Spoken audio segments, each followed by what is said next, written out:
Bonsoir à toutes et à tous. Je vous souhaite la bienvenue au cours de cet atelier témoignage Murmure 2. Ce soir, nous allons évoquer un retour d'expérience pour le chantier de rénovation énergétique qui a lieu en ce moment sur la copropriété Les Écureuils à Échirolles. Pour cet atelier, 2 personnes animeront la soirée, Cyrielle Courte et moi-même, qui sommes chargés de mission à l'ALEC.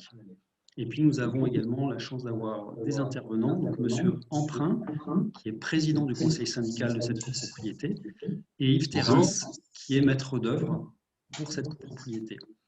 Nous devions avoir également Madame Chenavas de Solia, mais un contretemps l'a empêchée d'être présente avec nous ce soir.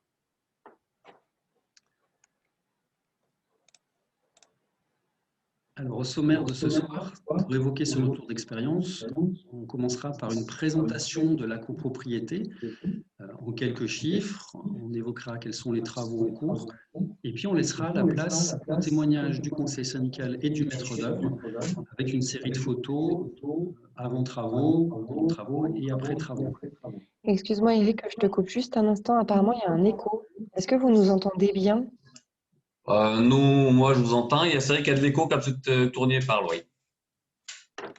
Oui, tout à fait. C'est pareil pour nous, on vous entend bien, mais il y a de l'écho quand M. Tournier parle.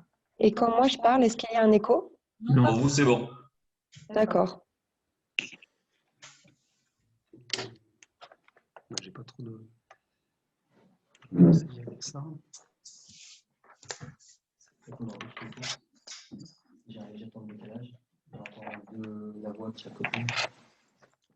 Est-ce que quand Monsieur Terrasse parle, vous pouvez essayer? Est-ce qu'il y a un écho? Bonsoir à tous, je suis Yves Terrasse, donc c'est moi qui peux faire de l'écho s'il y a. Non, ça va. Pour moi, ça va, c'est OK. Pareil pour nous, c'est OK. Il n'y a pas d'écho quand monsieur parle.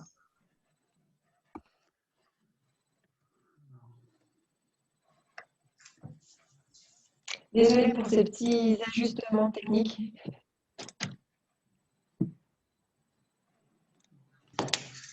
Attends, je sais pas. Ah si.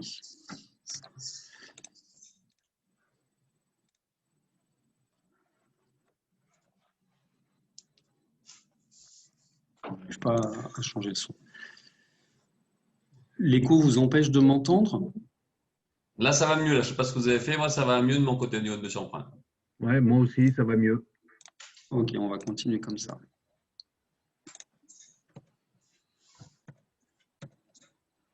Alors, une fois qu'on aura recueilli les témoignages donc, du conseil syndical et du maître d'œuvre, on présentera un retour d'expérience sur des copropriétés déjà rénovées concernant le suivi de consommation d'énergie pour des copropriétés en chauffage collectif et également une enquête sur le confort thermique. Et puis enfin, on représentera le parcours d'accompagnement que l'on propose aux copropriétés, à la fois pour situer ce qu'a vécu cette copropriété, mais également pour nos auditeurs, de manière à voir comment s'insérerait la copropriété dans le parcours que nous proposons. Au fur et à mesure de cet atelier, vous pourrez poser des questions dans le chat, en bas dans votre barre de fenêtre de vidéo. J'ai coupé le son, je suis désolée. Il faut que tu réactives ton micro, je suis désolée, j'ai coupé le son.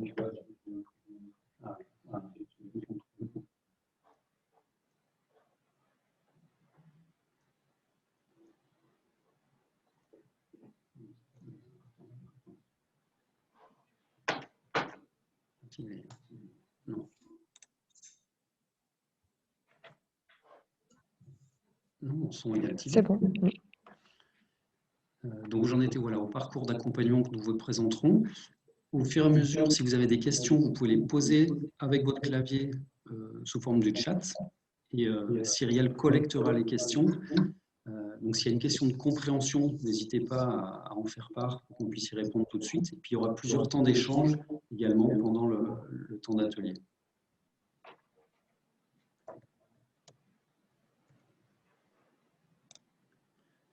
Avant d'entrer dans le vif du sujet, je voulais vous présenter rapidement l'ALEC, pour ceux qui ne la connaîtraient pas. Alors, on se présente comme votre partenaire public en économie d'énergie. À l'origine, nous étions une association loi 1901, et puis, il y a eu la création d'une SPL, Société publique locale, depuis mai 2020. Cette association a été créée en 1998 par la métropole. Et actuellement, nous sommes une trentaine de collaborateurs. Nous sommes la deuxième ANEC de France en nombre de personnes embauchées. Et puis, 2019, nous animons ce qu'on appelle le SPE, le service public de l'efficacité énergétique. Notre accompagnement est à destination des particuliers, mais également des collectivités, des bailleurs sociaux et des établissements publics. Et nous menons des actions sur les thématiques en lien avec les économies d'énergie, les énergies renouvelables et de manière plus large, tout ce qui permet de lutter contre le changement climatique, limiter nos impacts. Ces conseils sont gratuits et neutres et indépendants.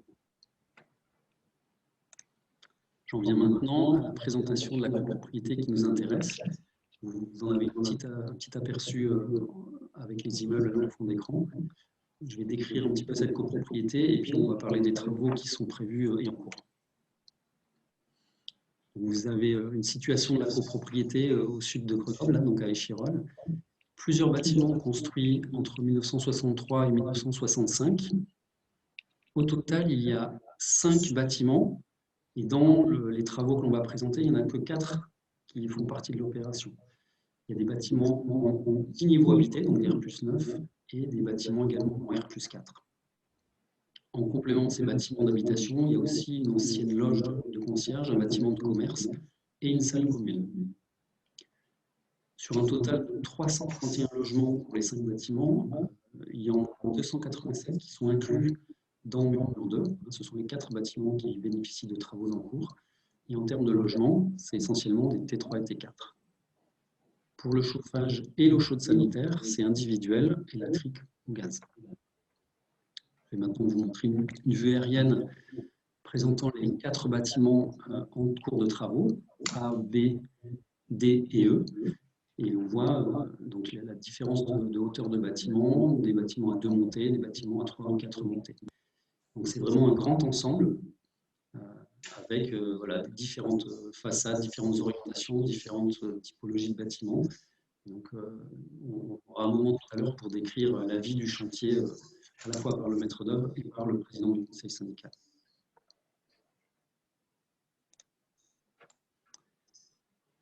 Alors, je présente voilà, une diapositive qui décrit l'état initial. Mais je voulais laisser la parole à Monsieur Emprunt. Au tout début, quand vous êtes arrivé dans cette réflexion, qu'est-ce que vous pourriez nous dire de l'état initial de la copropriété? Comment vous ressentiez votre copropriété? Alors, la copropriété était un peu, donc, pas endommagée énormément, mais un peu fatiguée en usure, en ancienneté, en temps. C'est-à-dire, l'isolation, il y en avait quasiment très peu au niveau du toit et des caves. Les caves, c'était complètement inexistant. Et donc, au niveau de la terrasse, ça allait pas trop mal. Il y en avait un petit peu, mais c'était vraiment à refaire quand même à la base, tout modifier, tout le système. Donc, il n'y avait aucune isolation au niveau des murs. Et donc, l'état et de nombreux trous qu'il y avait par rapport au béton au niveau de la copro, dans quasiment tous les bâtiments, dans les têtes de balcon, étaient très fatigués. Est-ce que le maître d'œuvre peut confirmer s'il y avait une légère isolation préexistante en toiture terrasse ou s'il n'y en avait pas du tout? Alors, bonjour à tous ceux qui m'ont pas vu, qui sont arrivés en décalage. Je suis effectivement le maître d'œuvre, Yves Terrasse, donc bureau d'études des RSO. Les bâtiments, il y a des sondages qui ont été faits sur les 4 bâtiments et il y avait une isolation qu'on a pu retrouver qui n'était pas d'origine, qui était d'à peu près 2 cm de polystyrène sur chacun des bâtiments. Il y avait des bâtiments qui sont 3 et d'autres à 2, mais c'est extrêmement faible par rapport à l'isolation qu'on fait actuellement. Merci pour cette précision. Et je reviens à Monsieur Emprunt. Par rapport à la décision d'aller vers un accompagnement, d'aller vers un projet de rénovation, vous partiez de ce constat, donc plutôt pas forcément joli esthétiquement, un petit peu de dégradation. Qu'est-ce qui a fait que vous avez initié l'intégration dans Murmure 2? En gros, quel a été le rôle du conseil syndical et du syndic? Et est-ce qu'il y avait plutôt une bonne ou mauvaise perception des copropriétaires par rapport à cet accompagnement envisagé? Alors, donc, au niveau du conseil syndical, on était quasiment tous en majorité d'accord, excusez-moi, par rapport à la démarche de rentrer dans la campagne Murmure, par rapport aux différentes aides qu'on pouvait avoir et par rapport aux avantages que vous pouvez proposer. Et deuxièmement, les copropriétaires ont été satisfaits de cette démarche actuellement. Donc, il n'y a pas de difficulté de passer par vous. On n'a jamais eu de problème de passer par vous. Voilà. Le principal, c'était d'être suivi déjà par un organisme. Donc, M. Soteras de la société RSO, et donc il n'y a pas de souci. Et par vous pour tout ce qui était les aides, etc. Tout le système qui pouvait nous aider. On représentera tout à l'heure en détail le parcours d'accompagnement. On dira aussi un mot sur les aides. Ok. Donc, sur le constat, effectivement, en toiture terrasse, une très très légère isolation. En façade, aucune isolation par l'extérieur. C'est ça. Avec un ravalement d'origine, sauf au bâtiment C qui, lui, avait fait un ravalement dans les années 2006. Il y a autour de 10 ans, ça fait un peu plus de 10 ans. Ouais. En termes de plancher bas, donc le plafond des caves, il n'y avait pas non plus d'isolation. Pour les menuiseries des parties communes, c'est du simple vitrage d'origine, donc les fenêtres, portes-fenêtres, alors soit en bois ou métallique, non étanche à l'air. Et puis, ce que l'on verra tout à l'heure sur les photos, des châssis béton non vitrés que l'on observe de l'extérieur. Donc vraiment des menuiseries communes peu performantes. Pour les menuiseries privatives, là, ça a été fait au gré des travaux privatifs, donc une grande variété de double vitrage, anciens ou récents, avec potentiellement des simples vitrages d'origine encore, et puis des occultations, donc soit des volets métalliques en accordéon sur les bâtiments R+4, et pour les grands bâtiments R+9, des volets roulants.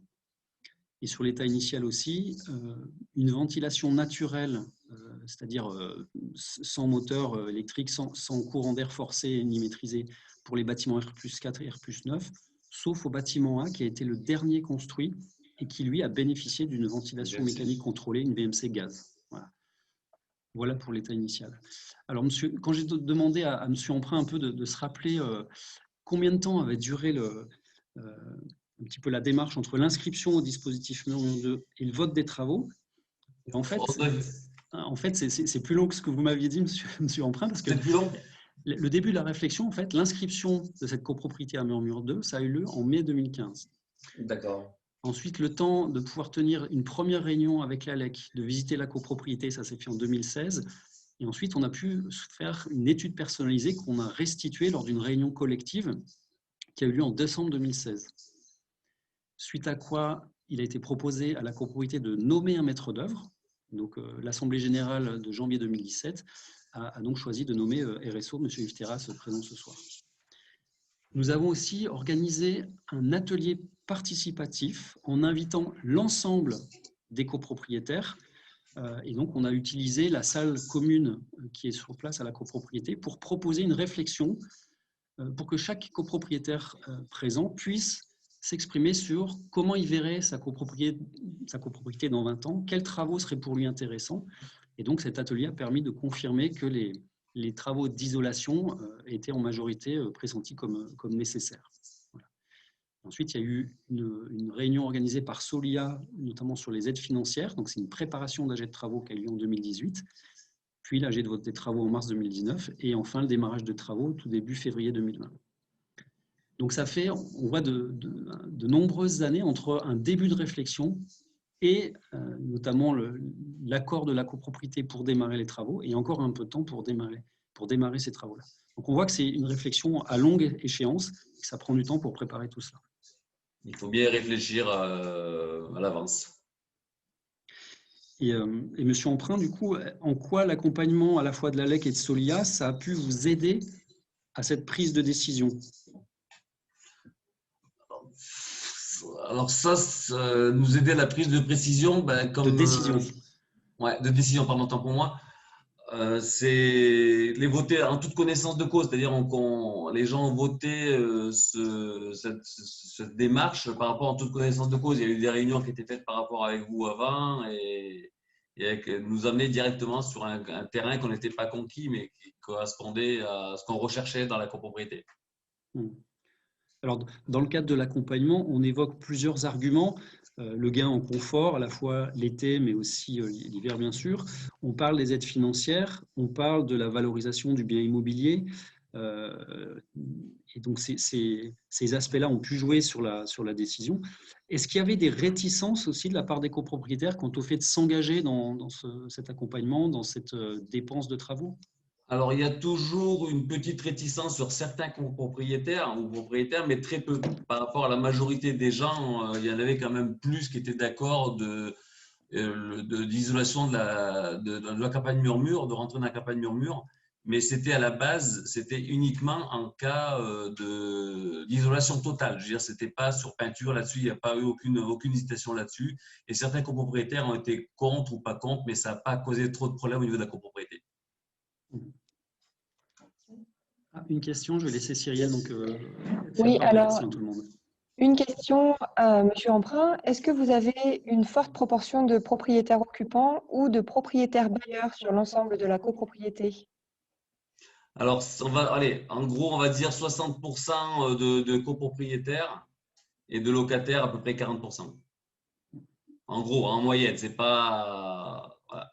On a plus de propriétaires que de locataires. Merci beaucoup. Je vous en prie. Voilà, et j'en viens maintenant donc à la présentation des travaux qui ont été votés sur cette copropriété Les Écureuils.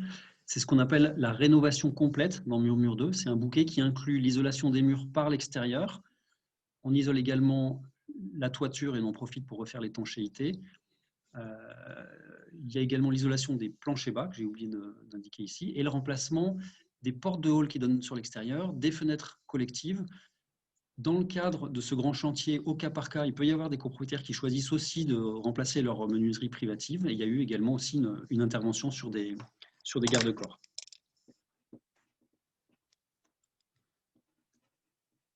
C'est ça, ça a tout été refait dans les critères. Il y en avait besoin. Si je peux me permettre de faire un complément, il y a eu aussi un poste de travaux qui est assez important, financièrement parlant, qui est lié au désamiantage. C'est obligatoire dans le cadre de travaux de rénovation de procéder à des tests liés à l'amiante. Et quand il y a des ouvrages qui sont amiantés, il faut les déposer par des entreprises habilitées. Et donc là, c'est des travaux induits. C'est-à-dire que pour faire, par exemple, le remplacement des menuiseries, on a dû d'abord désamianter les menuiseries. Et ça avait un coût assez important sur cette opération. Merci, M. Terrasse. Alors, on va illustrer maintenant par quelques photos des vues avant travaux et puis pendant ou même après travaux, de manière à pouvoir regarder de manière détaillée ces différents travaux. Donc, voici un des bâtiments en R+4 avant travaux, où l'on voit à la fois donc les façades avec les halls d'entrée, la partie quadrillée que vous voyez, donc c'est la cage d'escalier, et puis on devine aussi donc la toiture. Donc c'est voilà, une copropriété qui a un petit peu vieilli. C'est une copropriété tout à fait classique. On en rencontre vraiment de très nombreuses avec cet aspect-là. Et maintenant, regardez bien le changement. Hop. Donc la partie droite est terminée. Et puis la partie gauche avec les échafaudages en cours de travaux. Monsieur Emprunt, je voulais vous demander également concernant l'organisation de ce chantier. Il y avait des réunions de chantier périodiques?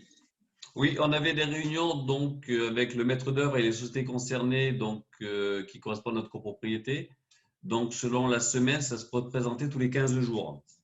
Donc, ça se déroule toujours dans de bonnes conditions. C'est que les membres du conseil syndical qui interviennent et qui sont conviés à ces réunions.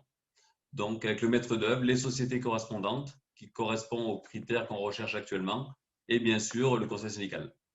Est-ce que vous étiez beaucoup sollicité par les autres copropriétaires notamment? Alors, il y a eu quelques questions posées au niveau des copropriétaires, mais de toute façon, les gens reviennent vers nous automatiquement et il n'y a pas trop de sollicitations. C'est bien précisé au niveau de la copropriété, c'est bien marqué tout ce qu'ils font comme démarche au niveau des vitres et des portes-fenêtres. Quand on rentre dans les copropriétés, il n'y a pas de. Quand on rentre dans chaque montée, pardon, pour moi, il y a bien des affiches qui sont affichées et ça cause aucun souci de correspondance entre nous et les membres du conseil syndical et les copropriétaires. Et comment se passaient les relations avec les professionnels, les compagnons qui interviennent sur place sur le chantier?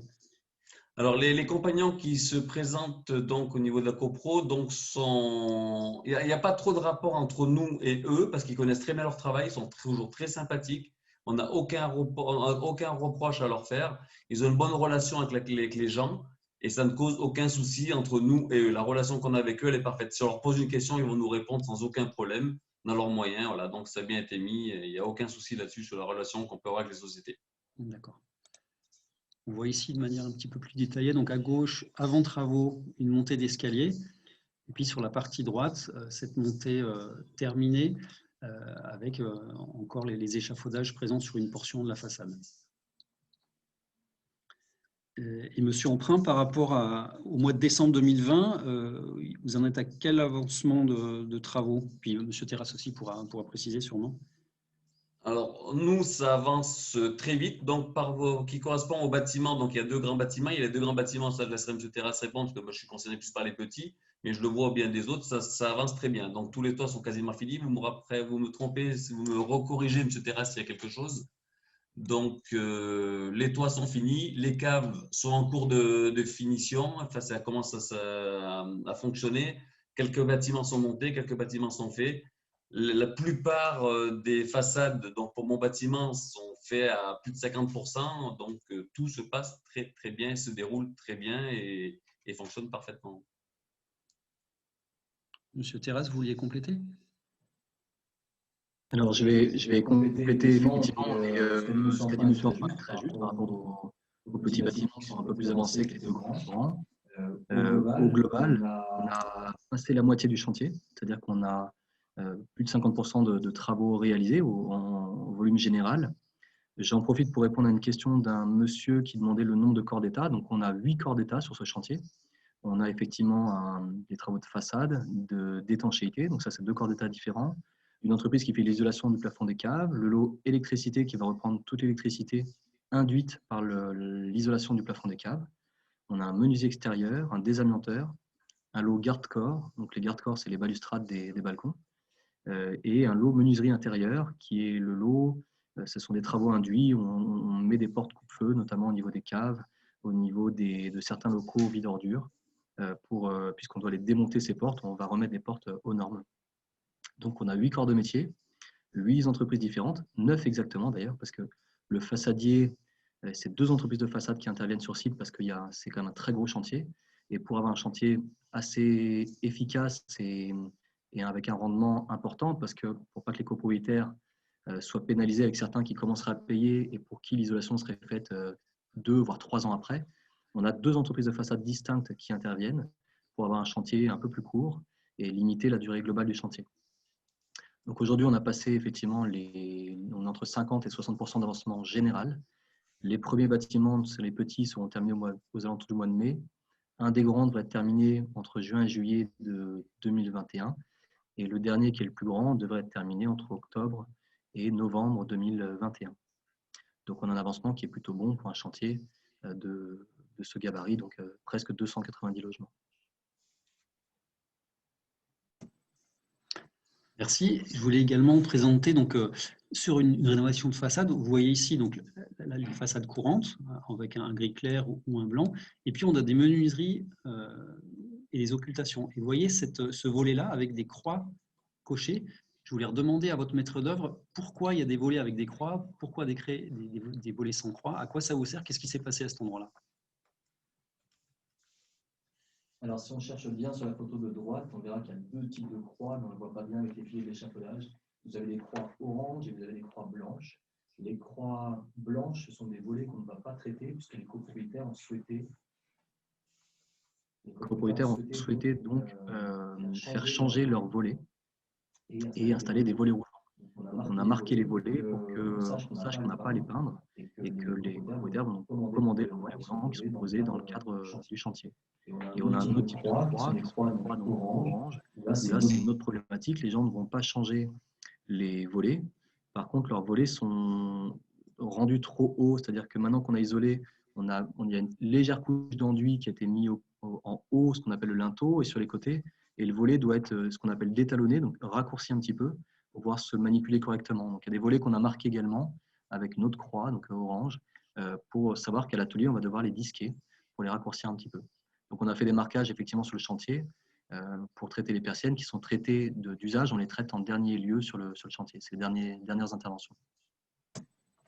Et également, il y avait une anecdote au sujet des rampes qui permettaient de descendre les poubelles au rez-de-chaussée, enfin même en sous-sol.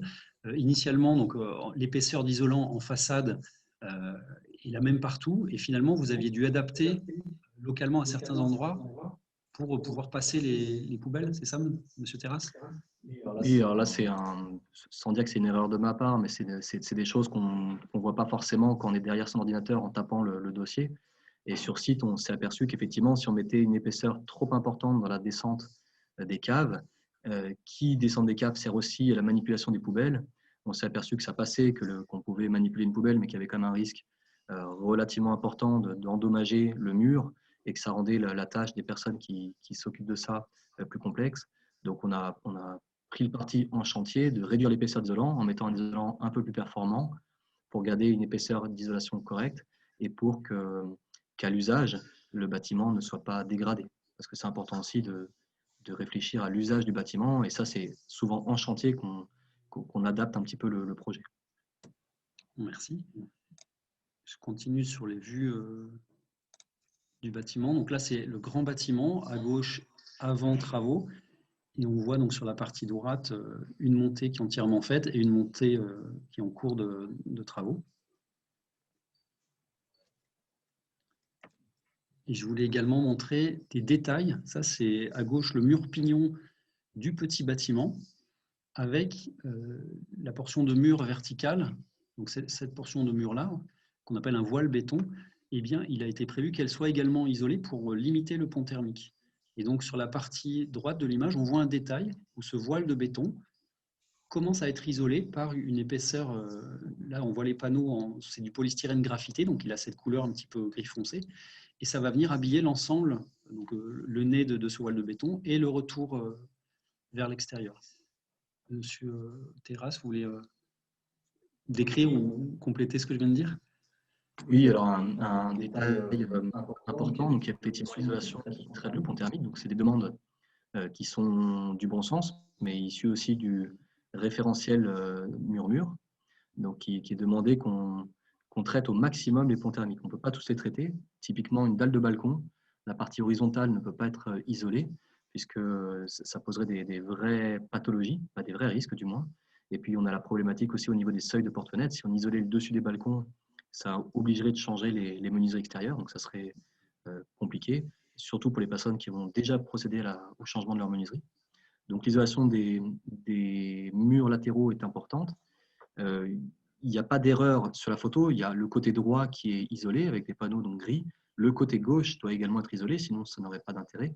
Mais au moment de la prise de photo, on le voit sur la photo de gauche, les échafaudages n'ont pas encore basculé côté balcon, et donc la face interne de la paroi n'a pas encore été isolée. Mais donc elle est bien prévue d'être isolée des deux côtés, avec un isolant qui est collé et chevillé. Et c'est ces petits ronds qu'on voit sur les panneaux d'isolant qui sont des chevilles qui tiennent les panneaux d'isolant. C'est obligatoire en rénovation. Alors, il y avait une question concernant l'épaisseur de l'isolation externe en façade et quel était le produit utilisé. Monsieur Terrasse, vous pouvez peut-être répondre. Alors, l'épaisseur d'isolation thermique, alors il y a plusieurs épaisseurs. En surface courante, on est parti sur du polystyrène blanc qu'on voit sur la photo de droite en deuxième plan, et c'est 20 cm de polystyrène blanc. Localement, au niveau des balcons, pour éviter d'avoir une perte de surface trop importante, on est en polystyrène gris de 10 cm d'épaisseur. Pour traiter les ponts thermiques, on est avec du 4 cm de polystyrène gris, donc ce dont on parlait à l'instant, sur les murs, sur les parois latérales. On a une épaisseur bien plus réduite, le but c'est juste de réduire l'épaisseur. Localement, on peut le deviner sur les photos, on a des bandes de laine de roche. C'est obligatoire par rapport à la réglementation pour limiter les risques de propagation d'un incendie, si jamais il y en avait un. L'idée c'est de faire un peu comme dans des forêts où on abat des arbres pour faire une zone franche où le feu ne peut pas se propager. La bande de laine de roche fonctionne de la même façon. Et elle est émise à tous les niveaux. On le voit sur les photos, aussi bien sur la photo de gauche que la photo de droite. C'est une bande qui aujourd'hui est un peu grise parce qu'elle a été surfacée avec de l'enduit, puisque la laine de roche étant sensible aux intempéries, on la recouvre très vite. Et elle est mise à tous les niveaux et on la recouvre. Donc c'est normal qu'on ne la voit plus. Normalement, la laine de roche a une couleur un peu verdâtre. Et donc 20 cm de laine de roche à tous les niveaux, comme une ceinture qui ferait le tour intégrale du bâtiment. et ça partout.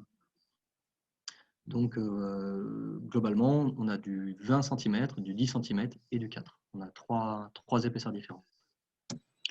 Merci, Monsieur Terrasse. Et je crois qu'il y a eu une anecdote au sujet de la météo, c'est-à-dire qu'on voit les échafaudages installés suivant les bâtiments en pignon ou en façade rue, en façade cour. Et l'entreprise qui gérait ce petit bâtiment avait vu qu'il allait y avoir une averse. Et donc, il y a eu une modification sur le phasage de chantier. C'est-à-dire que plutôt que de faire une partie de travaux qui était prévue initialement, ils ont dû recouvrir ces bancs de coupe-feu pour s'assurer qu'elles ne soient pas soumises à la pluie. Il me semble que c'était ça, Monsieur Terrasse. Oui, c'est ça. On évite effectivement de laisser des zones plus sensibles exposées. Pour donner un exemple, le polystyrène ne craint pas du tout l'eau.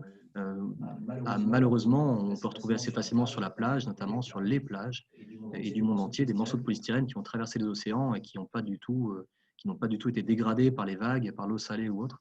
Le polystyrène est un matériau extrêmement solide, peut-être beaucoup trop. Ça, c'est un autre point de vue encore, du point de vue environnemental et écologique. Mais c'est un matériau qui ne craint pas l'eau, qui n'est pas hydrophile. Donc, on peut le laisser effectivement non exposé. Et une laine de roche, par contre, on en a un bon contre-exemple. Sur la photo de gauche, on voit la bande de laine de roche qui, là, a pris l'eau, de toute évidence. Donc, cette laine va pouvoir sécher, mais c'est long. Là, la zone qui est montrée sur la photo de gauche, c'est la dernière zone par laquelle on va terminer le chantier. Donc, en fait, elle aura largement le temps de sécher avant qu'on y revienne. Mais pour bien faire, il aurait fallu, au moment où la photo a été prise, que la laine soit protégée également à cet endroit-là pour le chantier.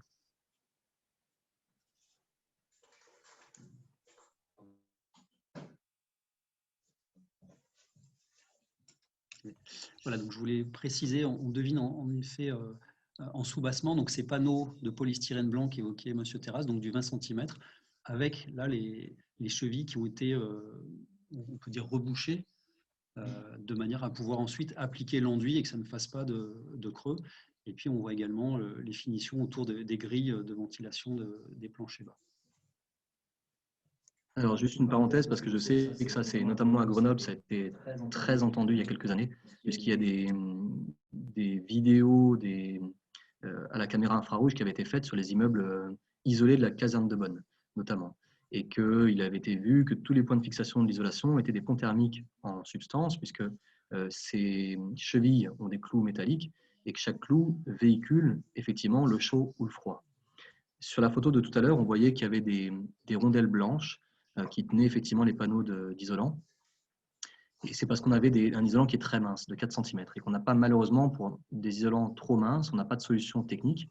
Par contre, sur la photo de droite qu'on voit là, on voit juste un petit trou dans l'épaisseur de l'isolant. Et ça, ce sont des chevilles très spécifiques qui, en fait, fonctionnent un peu comme un tire-bouchon et qui vont s'enfoncer dans l'isolant jusqu'à disparaître à cœur de l'isolant, faire leur travail de cheville, donc tenir le panneau.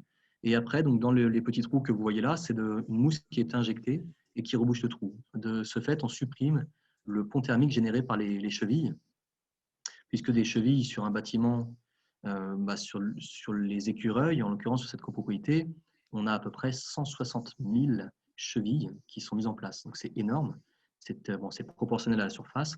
On a à peu près 8 chevilles au mètre carré. Donc effectivement, c'est très important et c'est important de traiter avec soin ce détail et d'avoir des chevilles spécifiques pour ne pas faire des ponts thermiques.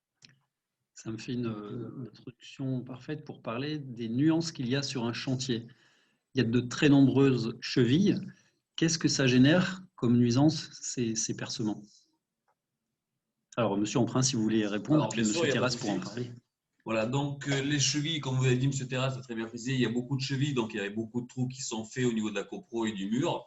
Donc c'est bien précisé, c'est-à-dire c'est pas fait le matin à 7 h, ce n'est pas fait le soir à 20 h, on exagère sur l'heure, j'exagère un petit peu.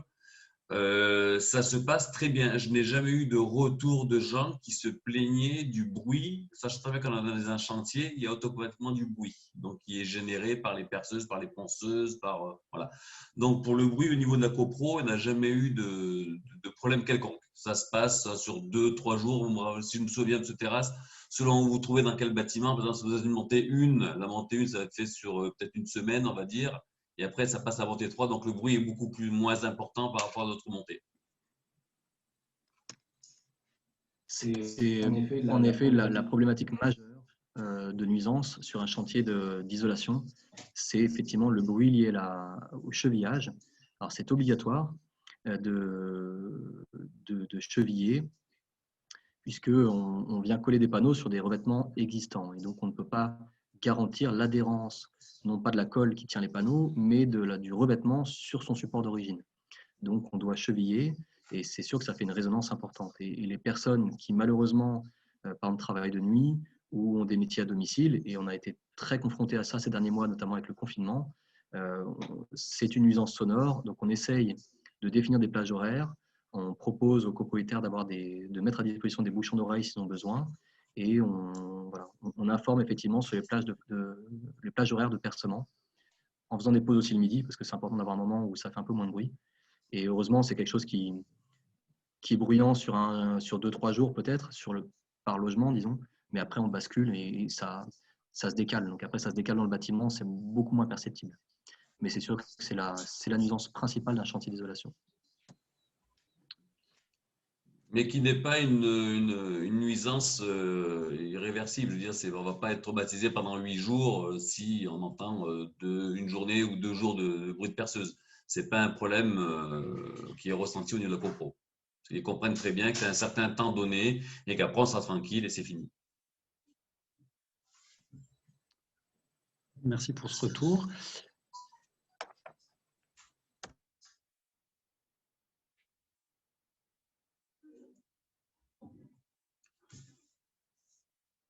Il n'y a plus de micro, Monsieur Tournier.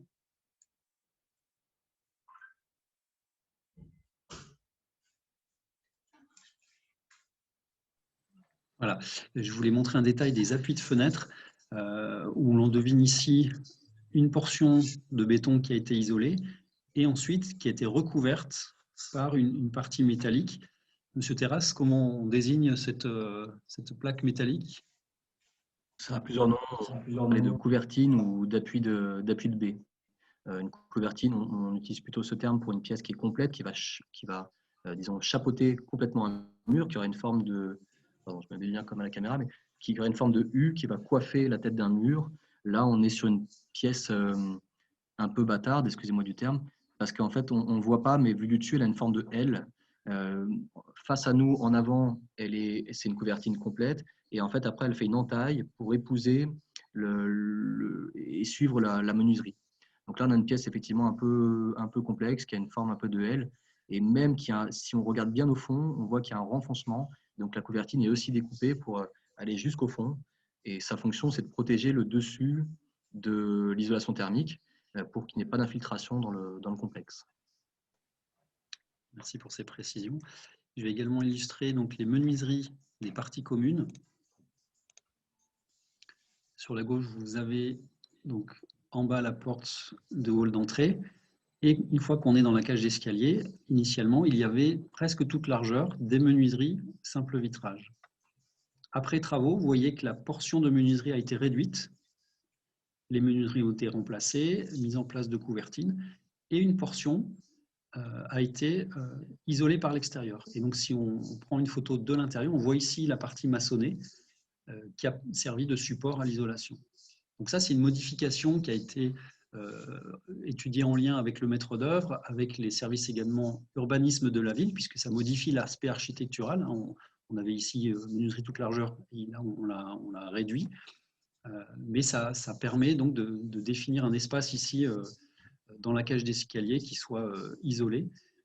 Et on devine donc ici la menuiserie aluminium qui a été récemment posée. Monsieur Terrasse, vous voulez commenter? Oui, pardon, excusez-moi. Il y avait 2 raisons à cette modification technique. La première, c'est que sur la partie de gauche des menuiseries existantes, quand on regarde la façade et quand on regarde donc la photo de gauche, vous avez les 2 premières vitres, parce qu'il y avait 5 vitres. Les 2 premières sont un local vide-ordure, un ancien local vide-ordure, mais qui a été transformé en gaine technique dans lequel passe la fibre optique, la téléphonie, l'interphonie, différents réseaux. Donc ça a devenu un local technique. Et ce faisant, ça devient un local à risque important qui ouvre directement dans la cage d'escalier. Donc on avait l'obligation de le rendre conforme et notamment au niveau des vitrages, puisque dans un local à risque, on peut considérer qu'il y a un incendie, donc il peut y avoir effectivement des flammes qui pourraient sortir en façade, et donc on devait protéger la façade d'un feu survenant de ces locaux. Donc mettre des vitres coupe-feu, c'était très coûteux, et donc c'était plus logique effectivement de murer et d'aller mettre en isolation thermique. Et par ailleurs, c'était intéressant du point de vue esthétique de casser l'effet bande qu'on avait sur ces façades et d'avoir une asymétrie. Puisque quand on regarde la façade de loin, c'était très marqué, ça faisait vraiment des barres très régulières sur la hauteur de l'immeuble qui, ces montées-là, font 10 niveaux. Donc c'était très présent. Et donc c'était intéressant de casser et d'avoir quelque chose d'asymétrique pour donner un rythme un petit peu différent et plus moderne à la façade. Merci. C'est pas aussi vivant qu'une visite en pied de copropriété, mais les commentaires du maître d'œuvre sont toujours très appréciables puisqu'on découvre ces détails techniques. Donc j'espère que ça fait partie de points qui vous intéresseront ce soir.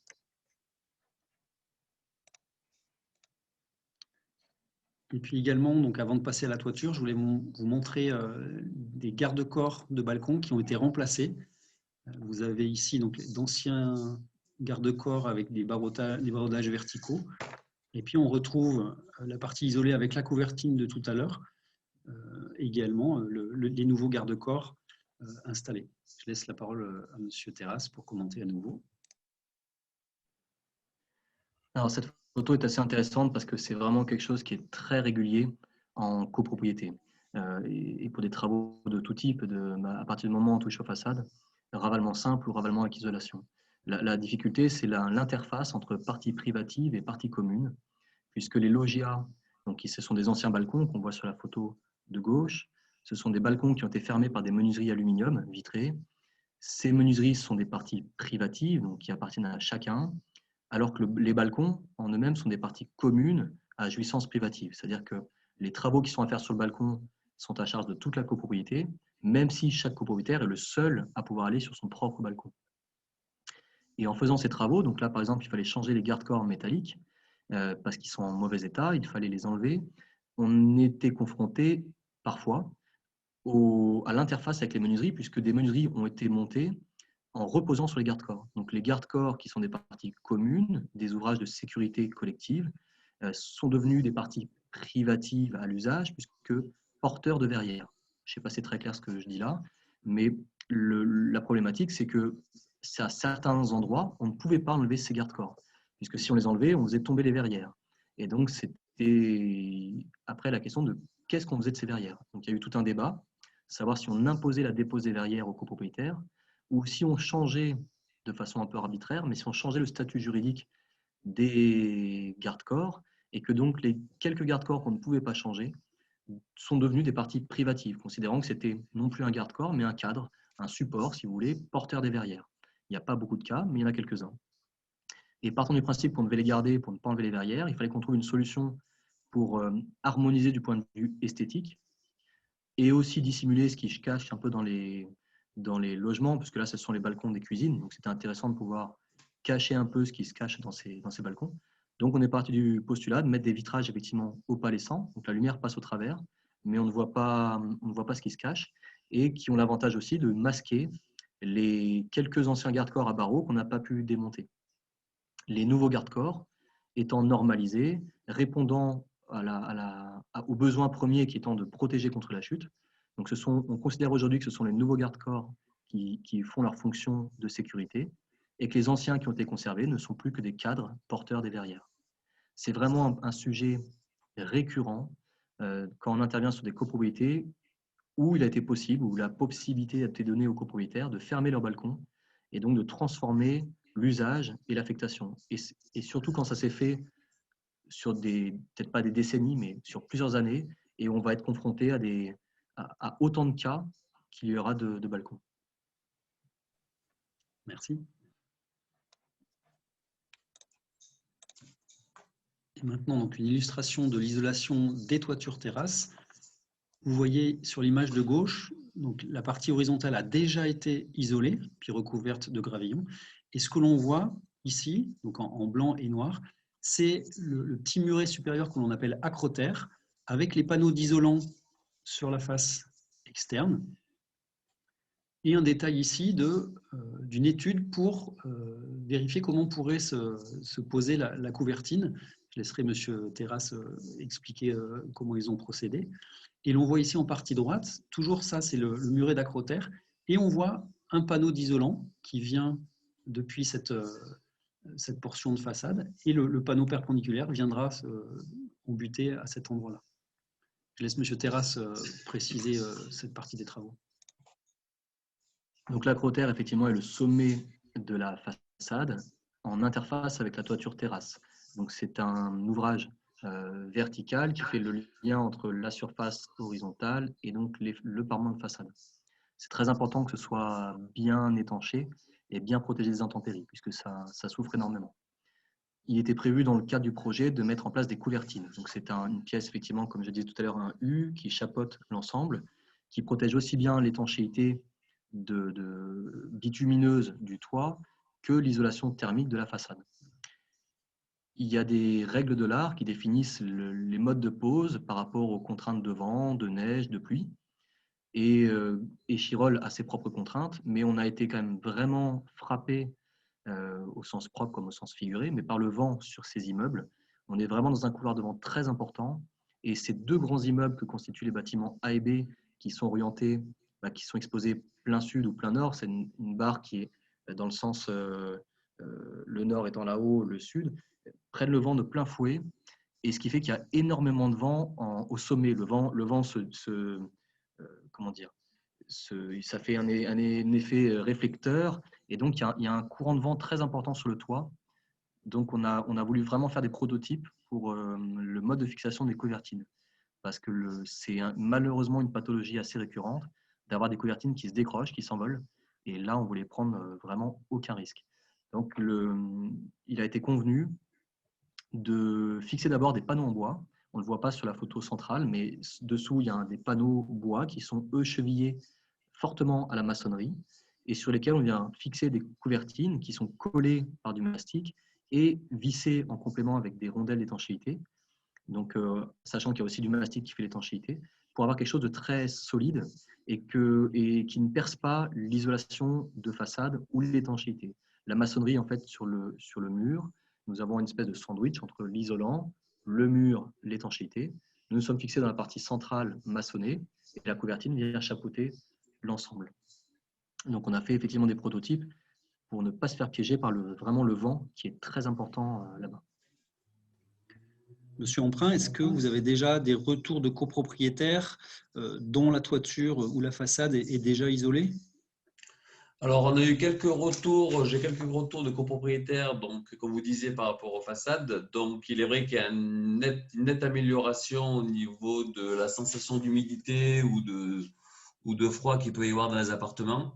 Donc, au niveau du toit, les gens précisent, que ceux du 4e ou du 9e étage précisent bien qu'il y a moins de froid qui arrive par le haut, il y a moins de sensation de froid. Donc, c'est surtout ça qui est important. Et au niveau des petits bâtiments sur les façades ou n'importe quelle façade, des petits ou grands bâtiments, ça ne cause aucun souci. J'ai que du bon en retour par rapport à l'isolation des façades et du toit, et y compris des caves pour les rez-de-chaussée, ne pas oublier. Merci. Et Monsieur Terrasse, du coup, suivant les bâtiments, vous avez débuté soit par les façades, soit par les toitures? Alors oui, en fait, on a un chantier qui a dû démarrer en février. On avait 4 bâtiments et on a fait démarrer d'abord en fonction de la disponibilité des entreprises, parce que c'est important à prendre en compte, et aussi en fonction des contraintes techniques. Les grands bâtiments, avec leur grand acrotère qu'on voit sur la photo, nous permettaient d'attaquer les façades et de faire les étanchéités après. Alors que sur les petits bâtiments, on a des tout petits acrotères qui nous obligeaient à faire l'étanchéité avant et les façades après. Donc, on a commencé le chantier en février 2020 par les étanchéités, donc les toits des 2 petits bâtiments, et par les façades des 2 grands.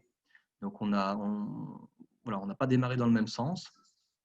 Les étanchéités, après, ont basculé sur les grands bâtiments et le façadier des 2 petits bâtiments a pu prendre le relais et attaquer à son tour. Aujourd'hui, on a les 4 bâtiments qui sont en travaux et les étanchéités sont faites sur les 4 bâtiments.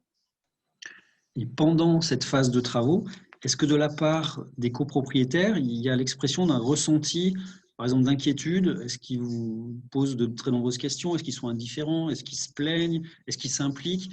À la fois M. Emprunt et M. Terrasse, comment ça se manifeste de leur part? Au niveau des Monsieur Emprunt, je vous en prie, je vous laisse commencer. Non, mais allez-y, si vous voulez, M. Terrasse. Pas de souci. Moi, j'y vais. Sur cette copropriété, il n'y a pas d'inquiétude particulière. C'est plutôt, comment dire, des inquiétudes un peu égoïstes, si je peux dire ça. C'est-à-dire que les gens s'inquiètent pour eux-mêmes plus que pour la copropriété générale ou pour des problématiques de chantier. Ils ne s'inquiètent pas vraiment du déroulement du chantier puisqu'ils nous délèguent ce stress quelque part, mais ils s'intéressent plus à savoir à quel moment ils vont devoir vider leur balcon ou à quel moment ils vont devoir vider leur cave, parce que l'isolation des caves passe aussi par le fait de débarrasser les caves. Donc, ils s'intéressent à ce qui va les toucher eux directement et à quel moment ils seront embêtés, à quel moment on va leur demander à quel moment on arrivera chez eux. Puisque sur un chantier qui dure en gros 1 an et demi, l'échafaudage fait une rotation permanente. Donc, on commence à un point, on finit par un autre, ou d'ailleurs on finit par le même, excusez-moi, on fait tout le tour. Mais du coup, on ne va pas embêter ou sans parler d'embêter, parce que c'est un chantier, mais on ne va pas intervenir chez les gens en même temps. C'est plutôt ça, c'est plutôt ce retour-là, c'est de savoir quand est-ce que vous arrivez chez moi. Voilà, c'est la question qui revient assez fréquemment. C'est vrai, comme vous disiez, c'est surtout individualisme. C'est de l'individualisme au niveau des gens. Et donc, c'est très bien aussi organisé de votre côté, M. Terrasse, par rapport, c'est-à-dire si les travaux sont faits dans les caves, les balcons ne sont pas commencés. Donc, ça veut dire qu'il n'y a pas de nuisance. C'est-à-dire les affaires qu'on a dans les caves, on peut les monter à la maison ou vice-versa. Il n'y a pas les deux qui sont bloqués. Donc, par rapport aux propriétaires, comme vous avez très bien dit, c'est le système des gens qui crient. Les caves, pour l'exemple des caves, c'est plus compliqué, je pense. Enfin, pas le plus compliqué, le plus parlant. Je veux dire, on en parle depuis quasiment 2-3 ans qu'il faut vider les caves et les gens attendent la semaine avant pour vider la cave. Voilà, c'est simplement, mais c'est quand même vidé. Alors, du coup, je rebondis quand même juste une parenthèse par rapport à ces caves, qui est, pour ne pas effrayer les auditeurs de ce soir, effectivement, je demande qu'on vide les caves. Tous les maîtres d'œuvre ne le font pas, mais c'est beaucoup mieux pour les travaux. Ça les rend d'abord beaucoup plus rapides, beaucoup moins risqués pour les compagnons qui font les travaux et pour les affaires qui restent dans les caves, puisque ce sont des travaux salissants. Et aussi, sur des immeubles comme celui des Écureuils, immeubles qui ont quasiment 60 ans, les caves sont excusez-moi du terme, mais souvent des dépotoirs. On y voit beaucoup trop, pour prendre des exemples, mais de pneus, de bouteilles de gaz vides, de vieux cartons qui sont moisis, de pots de peinture sèches, et ainsi de suite. Je fais un peu une caricature, mais les caves servent souvent de débarras, et ce sont des bombes en puissance. C'est-à-dire quand il y a des gros incendies dans les immeubles, malheureusement ça arrive de temps en temps, c'est souvent par les caves que ça débute. Et dans les caves, il y a une telle masse combustible de matériaux en tout genre que ça fait des incendies très importants. Donc c'est vrai qu'on explique aux copropriétaires que c'est l'occasion de s'imposer, de faire du tri et de jeter, de débarrasser tout ce qui est inutile. Et en fait, on s'aperçoit que c'est nécessaire. Les caves, là on le voit là, sur les premières montées qui ont été isolées, que les caves sont beaucoup moins remplies après travaux qu'elles n'étaient avant travaux. C'est-à-dire que les gens n'ont pas pris toutes leurs affaires pour les mettre dans leur logement, pour les redescendre après dans la cave. Il y a une très grosse partie qui est en fait partie à la déchetterie. Et c'est nécessaire. Et autant profiter de ce type de travaux pour le faire. C'est au profit de la sécurité. Et puis, il y a une entraide aussi entre nous pour les personnes âgées où c'est pas aucune difficulté par rapport aux copropriétaires. On vit dans une copropriété et là, on n'a aucun souci pour s'entraider entre nous, pour débarrasser éventuellement ces gens qui n'arrivent pas à porter ou qui n'ont pas de véhicule. On s'est toujours débrouillé. Et M. Emprunt, du coup, pendant les travaux, l'équipe du conseil syndical ou vous-même, est-ce que vous avez eu des moments de doute ou des difficultés? Alors, on n'a eu aucun moment de doute quand on a vu comment ça partait. Au départ, ce n'était pas un doute parce qu'on voulait rentrer dans la campagne murmure et rentrer dans ce système-là pour refaire les façades. Et actuellement, on n'a jamais eu de doute sur les façades et les différents travaux qu'il pouvait y avoir. peut-être des questions en disant comment ça va se passer, combien de temps ça va durer, où on en est, qu'est-ce qu'on va faire, etc. Mais ça se passe très, très, très bien, sans aucune difficulté. Donc, si vous aviez un conseil à donner à des copropriétaires qui envisageraient de se lancer dans une telle opération, qu'est-ce que vous pourriez leur dire? Lancez-vous sans aucun problème, sans aucune difficulté. Ça, c'est mon point de vue et c'est sincère en plus et c'est vrai en plus dans le principe. Merci. Je reviens auprès du maître d'œuvre, M. Terrasse. Est-ce qu'il y avait des contraintes particulières pour cette copropriété? J'entends en termes soit d'aspect architectural ou d'aspect technique ou d'aspect humain.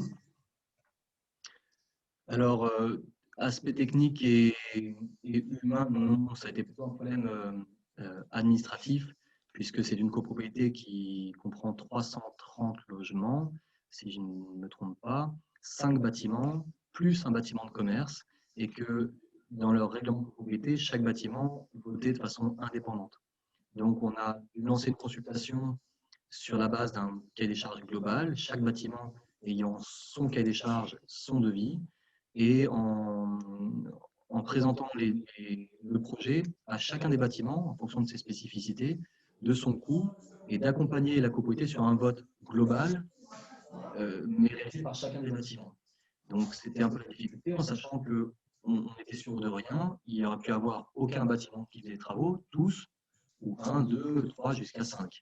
En l'occurrence, il y en a eu 4. Il y a un bâtiment qui a décidé de ne pas voter les travaux, puisqu'ils avaient fait un ravalement relativement récent. Donc, la difficulté, c'était surtout là, c'est sur un montage technique lié aux règles administratives du règlement de copropriété de la copropriété.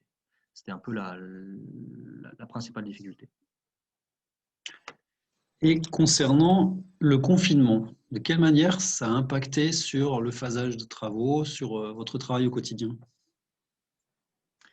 Alors, le confinement, le deuxième confinement qu'on est en train de vivre encore jusqu'à demain, n'a pas d'impact pour nous. Celui-là, le chantier peut tourner. C'est des règles de distanciation sociale que les compagnons doivent s'appliquer aussi.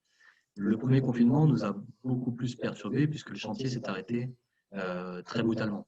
Ça a été un arrêt du jour au lendemain. Les informations gouvernementales n'étaient pas très claires, donc on a dû tout stopper. Et la difficulté a été dans l'arrêt, qui a été un arrêt un peu brutal. Quand on arrête un chantier, par exemple sur une période estivale, mettons à fin juillet, quand c'est ce qu'on appelle la trêve des confiseurs, quand les chantiers s'arrêtent globalement tous, on anticipe sur la fermeture, on prévoit la fermeture, on s'arrête à des phases logiques, on anticipe les commandes et on sait que 3 semaines après, quand l'activité reprend, on est prêt à redémarrer.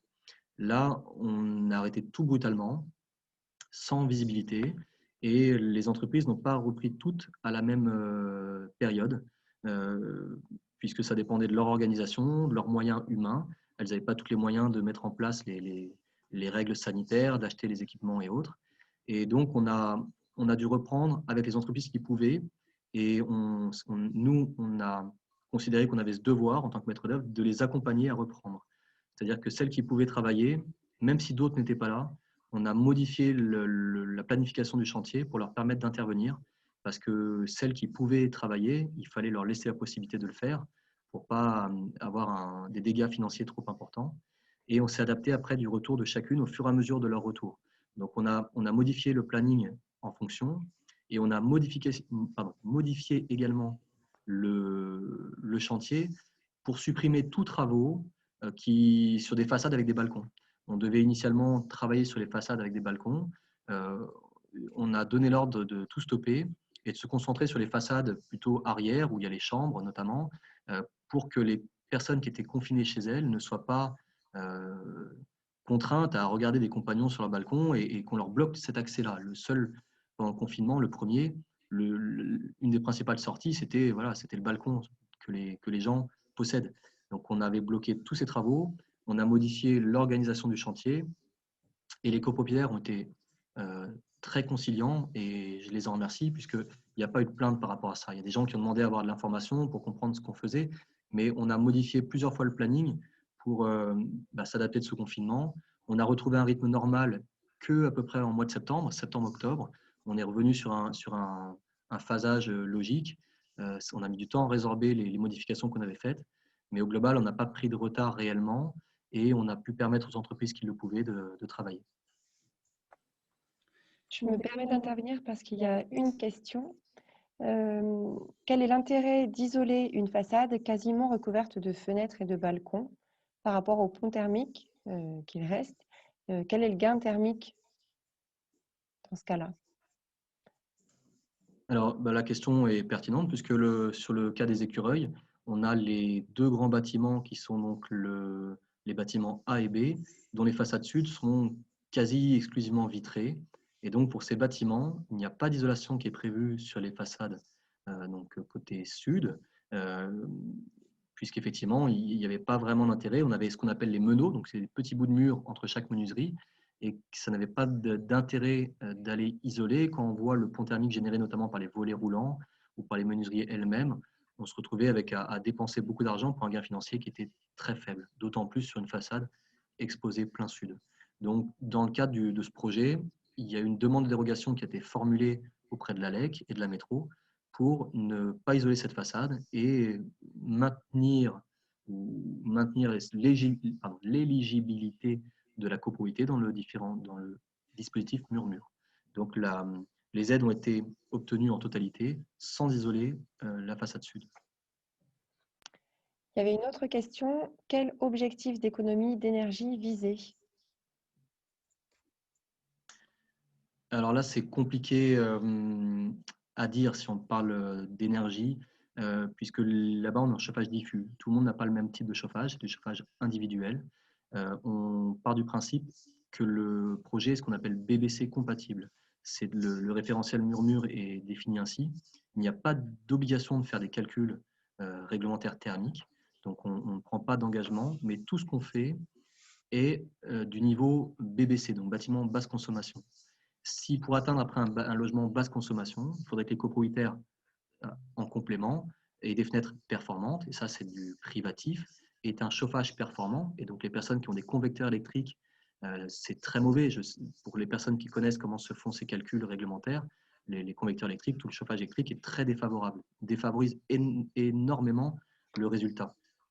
Donc il faut passer sur du chauffage plus performant pour obtenir de meilleures notes thermiques. Et ça, après, c'est des travaux complémentaires, disons, individuels. Là, le projet mur-mur tel qu'il est défini, chaque poste, si on regarde l'épaisseur qui est mise en façade, celle qui est mise en toiture, celle qui est mise dans les caves, dans les menuiseries des parties communes, et j'en oublie peut-être, tout ça, ce sont des postes donc, dits BBC compatibles, c'est-à-dire que quand les copropriétaires ont fait leurs travaux individuels, s'ils ne sont pas déjà faits, puisque certains ont déjà des menuiseries très performantes, le logement vise un niveau BBC, et on peut imaginer d'avoir des logements qui obtiendront la note B, sur les bâtiments. Ce ne sera pas vrai pour tous, puisque si on prend un logement qui est par exemple au dernier étage, exposé majoritairement nord, il va avoir énormément de surface déperditive et le calcul sera plutôt défavorable pour lui. Alors qu'un logement qui sera situé en plein milieu de l'immeuble, protégé par tous ses voisins, avec peu de surface déperditive, il pourra avoir une très très bonne note au niveau d'un DPE. Tout à fait. Je voulais compléter par rapport aux deux questions qui viennent d'être abordées. Le premier point, donc, sur l'aspect dérogation que l'on peut accorder. Dans l'accompagnement, on regarde la copropriété dans son ensemble et on vérifie qu'est-ce qui a été fait comme travaux et qu'est-ce qui peut ou non être fait, qu'est-ce qui est pertinent thermiquement. Donc, c'est vraiment du cas par cas et on peut en effet accorder une dérogation pour ne pas faire certains travaux tout en bénéficiant quand même des aides prévues dans le cadre de Murmure 2. Il y a vraiment ce compromis faisabilité technico-économique qui est vraiment abordé. Et puis sur le deuxième point, sur l'objectif d'économie d'énergie, notamment en chauffage individuel comme c'est le cas ici, il n'y a pas de suivi des consommations. Alors je ferai un retour d'expérience un petit peu tout à l'heure sur des copropriétés en chauffage collectif, mais dans le cas des copropriétés en chauffage individuel, eh bien on fait le plus de travaux possible conformément à la fois aux souhaits des copropriétaires, à la faisabilité technique et puis à l'enveloppe financière, de manière à ce que chaque poste soit traité avec le plus de sérieux, le plus de performance thermique possible. Et parfois, les copropriétés font de l'étape par étape. Parfois, elles commencent par isoler les toitures parce qu'il y avait des fuites. Parfois, elles se disent « Ah bah tiens, le ravalement de façade, ce n'est pas pour tout de suite. Par contre, on a froid aux pieds, on va isoler le plafond des caves. » Et elles le font de manière performante. Et quand viendra le ravalement de façade, eh bien, on pourra aussi les accompagner pour faire ce poste-là. ce qu'on vise, c'est que chaque poste soit, comme l'a rappelé M. Terrasse, BBC compatible pour tendre vers un bâtiment qui ait la meilleure performance thermique. Bien sûr, en chauffage collectif, également en chauffage individuel, les menuiseries privatives ont un intérêt à la fois pour le confort et pour les économies d'énergie. Et puis, bien sûr, la partie chauffage, donc l'émission, la disposition du chauffage dans les logements peut avoir un intérêt fort, bien sûr. Donc là, la vue que vous avez, c'est l'isolation du plancher bas, donc le plafond des caves. Là, on est dans les allées des caves. On devine ici une portion de dalle qui n'est pas encore isolée. Et puis, donc, cet isolant qui a été mis en place, qui est un flocage, donc qui est projeté et qui adhère au niveau de la dalle et qui vient donc couper ce pont thermique et permettre d'avoir bien moins froid aux pieds. Je laisse M. Terrasse, là encore, commenter ces travaux. Le flocage est une isolation thermique que peut-être vous avez tous déjà vu, notamment dans les parkings collectifs. C'est une isolation qui est très bon marché, c'est pas péjoratif. C'est un système qui est très efficace, relativement simple à mettre en œuvre et qui présente plusieurs avantages. Donc le premier, c'est effectivement une isolation thermique. Et le deuxième, c'est que c'est une isolation feu. C'est-à-dire que sur ces immeubles-là, on a aussi des problématiques de normes. Et ces immeubles ne sont pas conformes aux réglementations actuelles en termes de sécurité incendie. Les plafonds, aujourd'hui, doivent être protégés justement contre un risque d'incendie qui mettrait en péril la structure. Donc le flocage est une isolation feu qui, avec l'épaisseur qui est mise en place, confère une stabilité au feu de 2 heures. Ça vous paraît faible, mais c'est les règles qui définissent ça. Donc c'est la stabilité maximale qui est demandée. Dans les faits, on obtient plus, mais voilà, on a la mise aux normes, effectivement, du plafond des caves du point de vue sécurité incendie en mettant ce type d'isolation thermique. L'autre avantage, c'est qu'on le voit bien sur la photo de droite, c'est que sur ces immeubles, malheureusement, il n'y a pas que des pathologies liées au défaut d'isolation thermique, il y a aussi des problèmes liés aux alimentations en eau ou aux évacuations, et on est amené parfois à avoir des fuites et donc des réparations nécessaires. Le flocage étant très simple à mettre en œuvre, il est très simple à enlever. Donc, s'il y a une fuite, on peut gratter autour, accéder par exemple à la colonne de chute qu'on voit sur la droite, changer la colonne de chute et après on peut faire une reprise assez facilement de flocage, sans passer par des choses à démolir comme des plafonds en plaque au style par exemple, donc en plaque de plâtre, et qui seraient, une fois qu'ils seraient imbibés d'eau, ils seraient foutus, il faudrait les démolir et les refaire. Là, c'est des choses simples à entretenir. Une parenthèse quand même, c'est que dans cet isolant, on ne noie aucune vanne. Donc quand il y a des vannes ou quand il y a des choses ou des boîtes électriques ou autres, en fait, on fait un petit décaissé. On creuse un peu l'isolant pour que les organes de commande soient toujours accessibles. C'est important.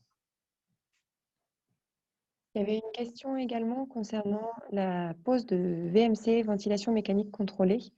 Est-ce que c'est un poste qui a été traité? Alors, ça a été débattu avant d'ailleurs le vote du maître d'œuvre, mais même après, il y a eu une discussion là-dessus.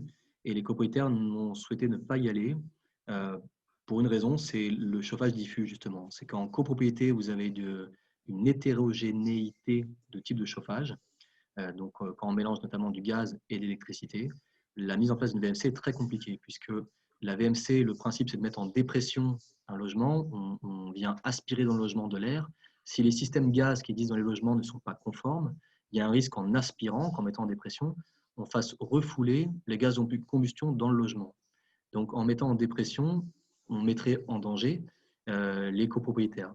La VMC, quand on l'installe, doit être donc assortie d'un système de sécurité gaz qui fait que quand la VMC se coupe, ça coupe toute installation de gaz. Et quand les chaudières refoulent, les chaudières doivent se couper. Donc, en logement diffus, comme c'est là, avec du chauffage diffus, la mise en place de VMC impose de faire un diagnostic général dans l'ensemble des logements, des systèmes de combustion existants, et impose aux copropriétaires qui ont des systèmes obsolètes de les changer. Et ça reste une dépense privative individuelle induite par les travaux. Donc la copropriété a souhaité ne pas aller jusque-là et a souhaité maintenir le système de ventilation existant, qui n'est pas le meilleur, mais qui n'est pas non plus le pire.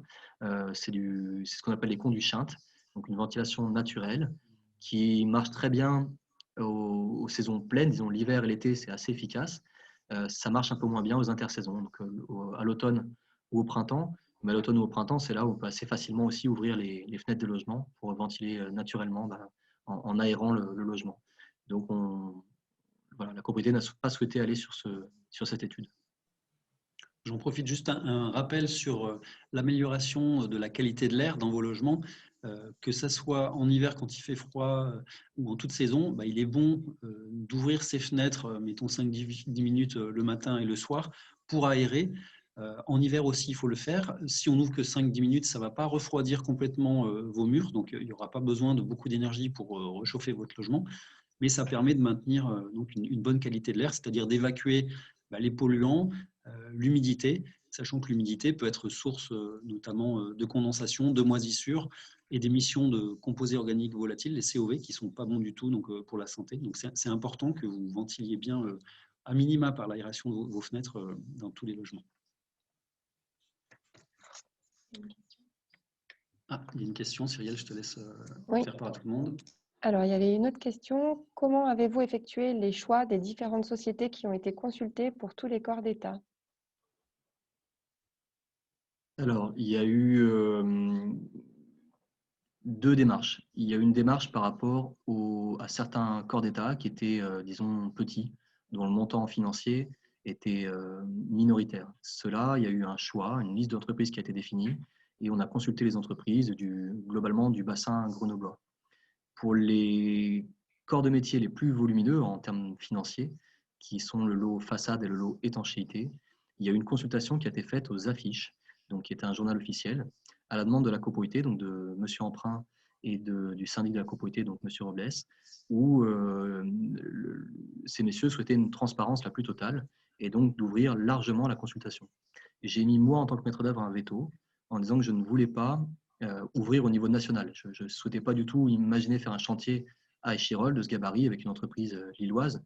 J'ai rien contre les gens de Lille, mais je trouvais que ça faisait un peu loin pour gérer correctement un chantier. Donc, on a convenu d'ouvrir la consultation à la région Rhône-Alpes et au département limitrophe de l'Isère, donc par exemple la Drôme et la Drôme principalement d'ailleurs, et l'Ardèche, pardon, qui ne doivent pas être en région Rhône-Alpes. On a fait cette consultation et on a majoritairement des entreprises du bassin qui ont répondu, puisqu'on a dû avoir, c'était globalement région lyonnaise et région Savoie-Isère. Il y a eu des phases d'analyse, donc il y a des entreprises qui n'avaient pas le volume ou la compétence ou les effectifs suffisants. Donc ça a été convenu avec le conseil syndical d'éliminer certaines offres. Il y a eu après donc un premier choix, une rencontre des entreprises faite par le conseil syndical en notre présence, des discussions, des négociations, jusqu'à effectivement attribuer les marchés aux entreprises qui ont été nommées pour ce chantier. Donc on a effectivement 9 entreprises, 2 entreprises qui se partagent les travaux de façade et 7 entreprises qui chacune assurent la gestion de leur corps d'État, puisqu'on a 8 corps d'État au total. Et Monsieur Terrasse, du coup, pour l'ensemble de ces corps d'État et l'ensemble des bâtiments en travaux, quel est le montant estimé du coût du chantier? Vous posez une colle, il faut que je relise mes notes. Alors, je les ai vos notes. Donc, l'ordre de grandeur, c'était presque 4 millions d'euros, 3,8 millions d'euros pour la partie de travaux, sans compter les honoraires ni les frais complémentaires. Oui, effectivement, c'est 3,8 millions TTC qui se répartissent effectivement suivant les différents logements. Le bâtiment A et B étant les plus grands, qui représentent à peu près les 2/3 du nombre de logements. Et donc, à peu près, on a un bâtiment qui fait à peu près 1,2 million, un autre qui a 1 million, un autre qui a 700 000 et le dernier doit être aux alentours de 500 000.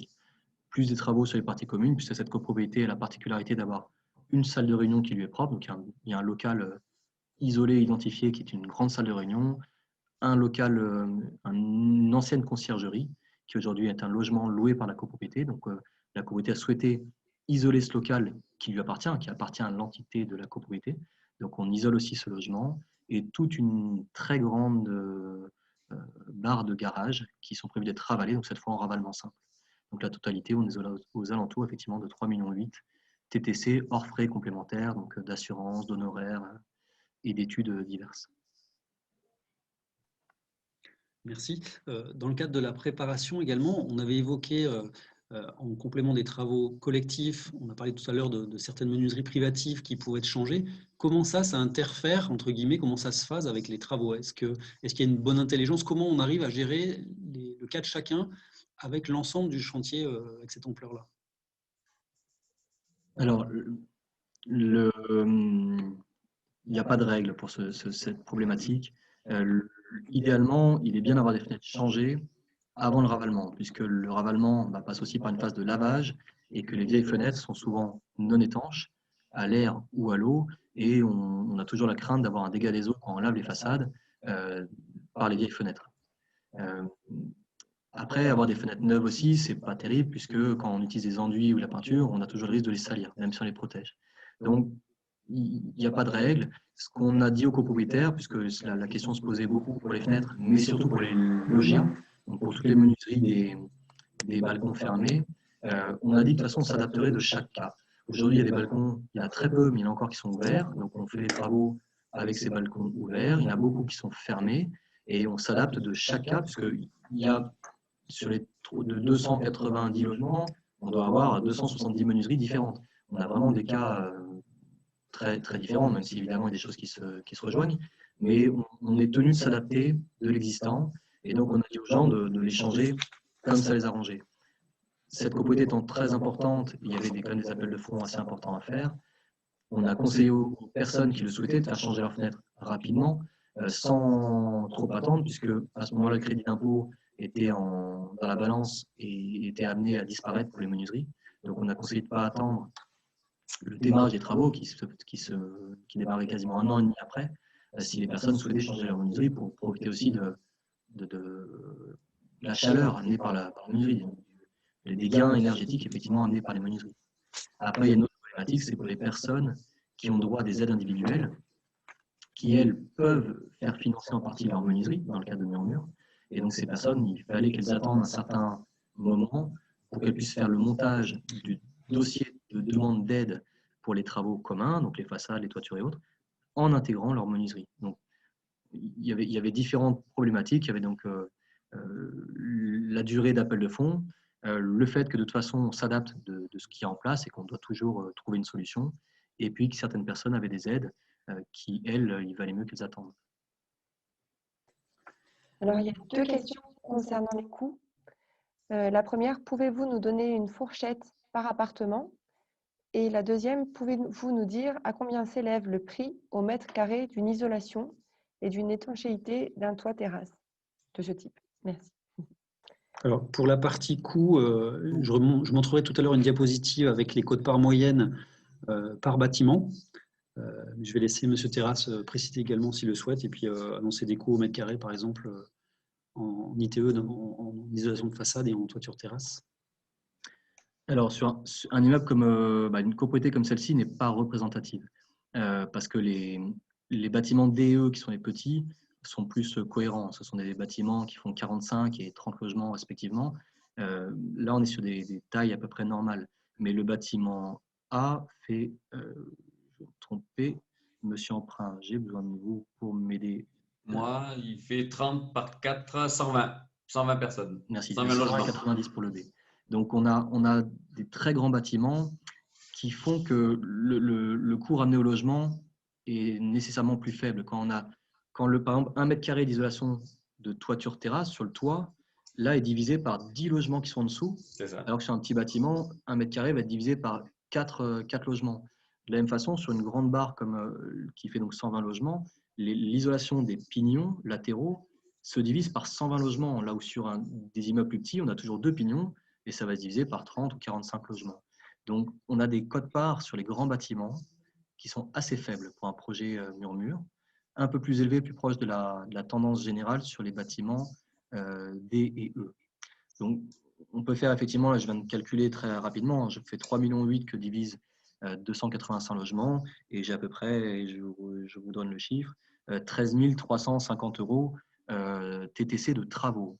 Il y a aussi quelques coûts complémentaires, mais à peu près ça. Mais c'est encore une fois un coût qui est minoré par rapport à des copropriétés de taille plus modeste, parce que c'est quand même pas tout à fait fréquent sur le bassin grenoblois d'avoir des copropriétés aussi importantes. Par rapport à la deuxième question qui est l'isolation de façade, je ne sais pas si la question concerne le prix de l'isolant proprement dit ou si c'est un ratio global. Si on parle de l'isolant proprement dit, ça va dépendre du matériau. Le polystyrène fourni posé au mètre carré, si on parle vraiment de l'isolant, parce qu'il faudrait inclure l'échafaudage, les lavages, le décapage et tout ça, mais vraiment l'isolant, on va être entre 90 et 100 euros, d'ailleurs plus proche des 100 euros si on intègre la TTC, donc avec la TVA, pour du polystyrène blanc. Si on va sur la laine de roche, on sera plutôt aux alentours de 140 euros.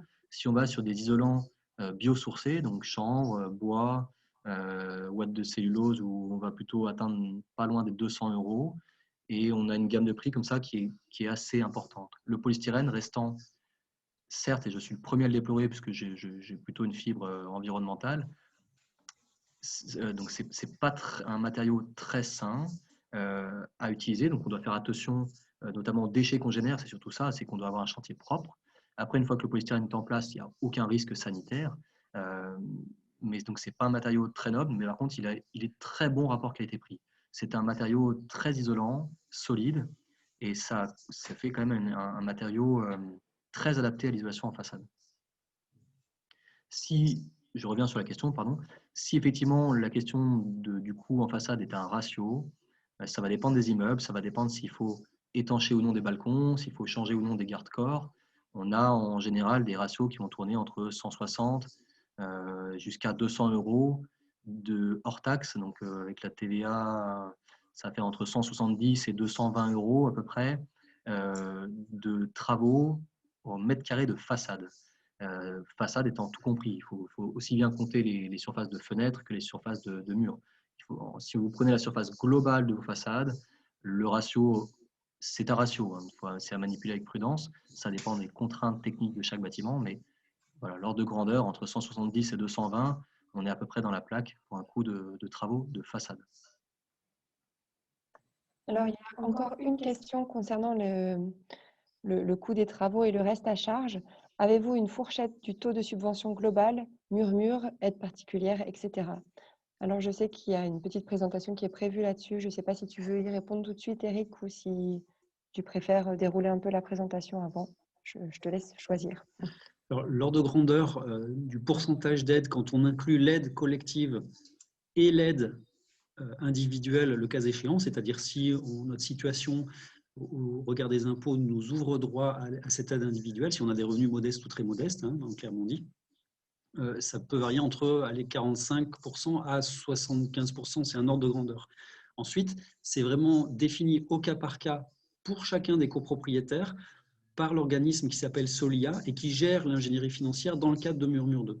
C'est-à-dire qu'avant l'Assemblée générale de vote de travaux, il y a eu des simulations sous forme de cas types, c'est-à-dire en disant, par exemple, pour un T3, voici le reste à charge. Si vous êtes propriétaire occupant sans aide, voici ce que vous allez payer. Si vous avez de l'aide individuelle, que vous êtes modeste ou très modeste, ça réduit donc le montant à payer et voici votre reste à charge. Et puis ensuite, chaque copropriétaire a pu aller trouver Solia pour faire part de sa situation individuelle précise et connaître son reste à charge précis. Donc cette question-là, c'est vraiment pour chaque copropriété accompagnée, on va pouvoir lui dire lors de la préparation d'AG de votre des travaux une estimation sous forme de cas type et avant l'AG également, chaque copropriétaire saura précisément son reste à charge, toutes aides déduites.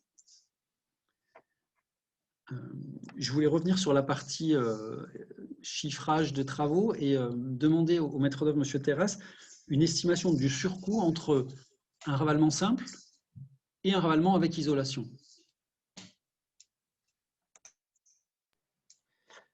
En termes de pourcentage, le coût d'isolation, c'est 50% en moyenne. Hein. Là encore, il faut être prudent. Des fois, c'est moins, des fois, c'est un peu plus. Mais en gros, un ravalement avec isolation, c'est 1,5 fois le prix d'un ravalement simple. Si on imagine une quote-part de 10 000 euros pour un ravalement simple, on est à peu près à 15 000 euros pour un ravalement avec isolation. Je précise bien qu'en parlant de ravalement, je parle vraiment des travaux liés à la façade. Si on compare un ravalement simple à un projet murmure, on va toucher les toitures, les câbles, les menuiseries ou autres, on n'est pas sur ces comparaisons-là, parce que c'est deux projets très différents. Mais si on compare donc un ravalement simple, donc mettre un coup de peinture sur les façades par rapport à isoler les façades, on est à peu près dans cet ordre de grandeur. Donc 50% de plus, en faisant abstraction totalement de tout ce qui est aide ou autre qui diminue évidemment cette différence.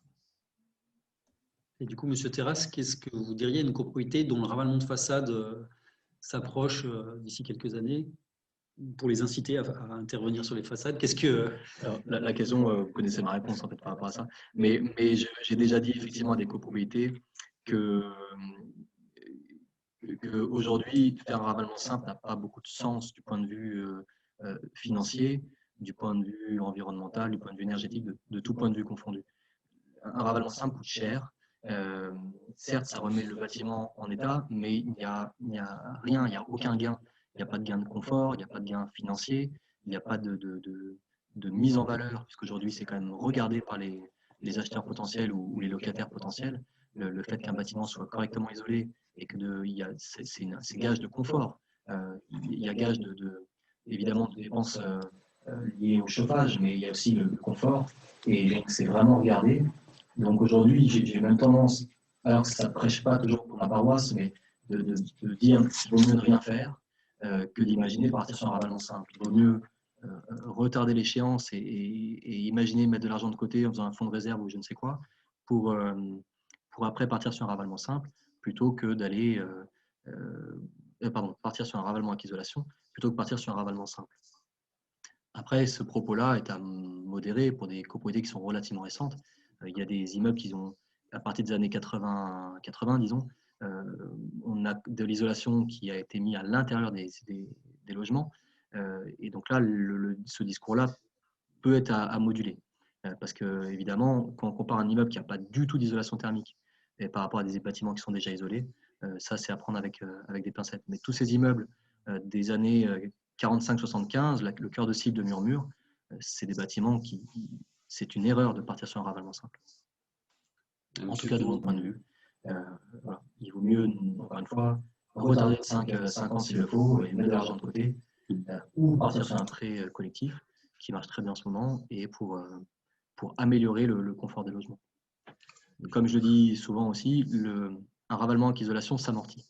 C'est-à-dire qu'on entend de tout, le temps de retour sur investissement, mais même si c'est 30 ans, qui est la durée de vie d'un ravalement, ça veut dire que ça s'amortit et 30 ans après, l'isolation est en place et elle restera au ravalement suivant. On pourra repeindre l'isolation en place.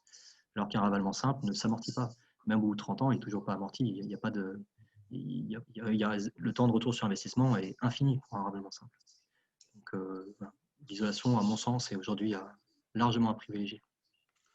Prenez, M. Tournier, si je peux me permettre, au niveau de quartier des Écureuils, donc de notre copropriété, le jour des AG, on n'en a pas mis. Le choix était très fait rapidement, c'est-à-dire c'est si ma réponse isolation totale. Était claire ou non? Pour nous, c'était l'isolation totale dès le départ. Il n'y a eu jamais d'ambiguïté. Ça n'a jamais resté des heures en AG juste pour savoir si on faisait total ou partiel. Non, c'était total en peinture, on n'en voulait pas, en aucun cas. Merci pour vos deux avis. Je vais maintenant vous présenter des retours d'expérience. Alors, ces données sont issues de copropriétés en chauffage collectif. Alors, ce n'est pas le cas de celle de ce soir, mais ça permet d'illustrer un pourcentage d'économie d'énergie mesuré entre avant travaux et après travaux. Dans le cadre de Murmure 2, quand il y a des copropriétés en chauffage collectif que l'on accompagne, on peut avoir les consommations à l'échelle du bâtiment avant travaux, pendant travaux, et après travaux, on fait le suivi 2 années après les travaux. Et ça permet d'observer à la fois la diversité de l'état initial des copropriétés, donc ce sont les barres vertes qui donnent la consommation, donc en kilowattheures par mètre carré. Donc suivant la typologie de bâtiment, est-ce que c'est une barre, une tour, est-ce qu'il y a beaucoup de logements, est-ce qu'elle est compacte, etc. Est-ce qu'elle est un petit peu isolée, est-ce qu'il y a eu un travail de fait en chaufferie ou pas. On peut avoir des situations de départ avec des très fortes consommations ou des consommations un petit peu plus faibles. Quand bien même, après travaux d'isolation dans le cadre de Murmure 2, on observe qu'il y a, pour les plus faibles taux d'économie d'énergie de l'ordre de 25%, et pour les plus forts, de l'ordre de presque 60 à 70%. Donc ça fait une consommation moyenne avant travaux au niveau 141 qui est rabaissée au niveau 84. Donc ça illustre vraiment bien qu'on fait du cas par cas, on s'adapte à l'existant, on fait le mieux possible par rapport aux contraintes techniques, architecturales et puis financières de la copropriété. L'idée, c'est vraiment de viser des économies d'énergie à la clé et puis bien sûr donc, un gain en confort, ce que je vais présenter également tout de suite. Donc, ces camemberts sont issus du retour d'une enquête faite auprès de copropriétés qui étaient inscrites dans le premier dispositif Murmure, qui avait eu lieu entre 2010 et 2016. On a eu 77 réponses au questionnaire, donc 77 copropriétaires qui faisaient partie de 8 copropriétés ayant bénéficié des travaux. Et on leur avait demandé leur avis, comment c'était l'hiver avant travaux et l'hiver après travaux, mais également l'été, l'écart entre avant travaux et après travaux. Et ce qu'ils nous ont dit, c'est vraiment leur retour, leur ressenti, c'est qu'avant travaux, il y avait en gros une moitié de copropriétaires qui disaient c'est très mauvais ou plutôt mauvais, mon confort, mon ressenti. Après travaux, il y avait 90% qui étaient bons ou plutôt très bons. Donc vraiment l'aspect isolation thermique clairement illustré pour l'aspect confort l'hiver, donc on coupe l'effet parois froide. Mais l'été, ça joue également beaucoup, notamment dans la cuvette grenobloise, c'est-à-dire qu'avant travaux, vous savez, vous vivez dans cette région, vous savez que l'été, il peut faire très chaud pendant de nombreuses journées, et avant travaux, c'était presque 3/4 qui jugeaient que c'était très mauvais ou plutôt mauvais, alors qu'après travaux, on a rejoint un niveau de satisfaction proche des 90%, plutôt bon, voire même très bon. Et la première copropriété qui avait voté les travaux dans Murmure, c'était le Villancourt à Pont-de-Claix. Une copropriétaire citait vraiment, par rapport à l'été dernier, j'ai gagné 4 degrés, c'est-à-dire il fait 4 degrés de moins chaud dans mon logement depuis qu'il y a l'isolation, en comparant à des périodes vraiment estivales chaudes. Donc on n'est pas dans l'économie d'énergie, mais on est dans le gain en confort, c'est-à-dire que j'ai moins besoin de rafraîchir mon logement, je m'y sens mieux. Donc ça, c'était vraiment un retour très important et que je vous souhaite aussi à la fois l'hiver et l'été. Alors, il y a eu déjà plusieurs questions qui ont émergé pendant la présentation. Est-ce qu'il y a d'autres questions maintenant qui vous viennent à l'esprit? Et sinon, je vais passer à une présentation de notre accompagnement des copropriétés. Alors, il y avait une question.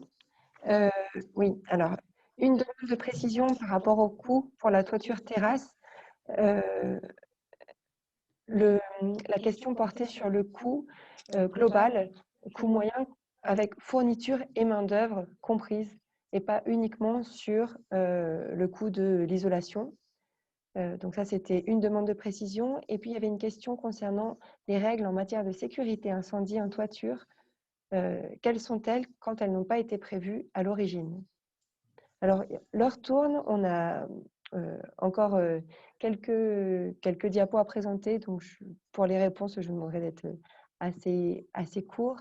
Et s'il y a d'autres questions, je pense qu'on les gardera pour la suite.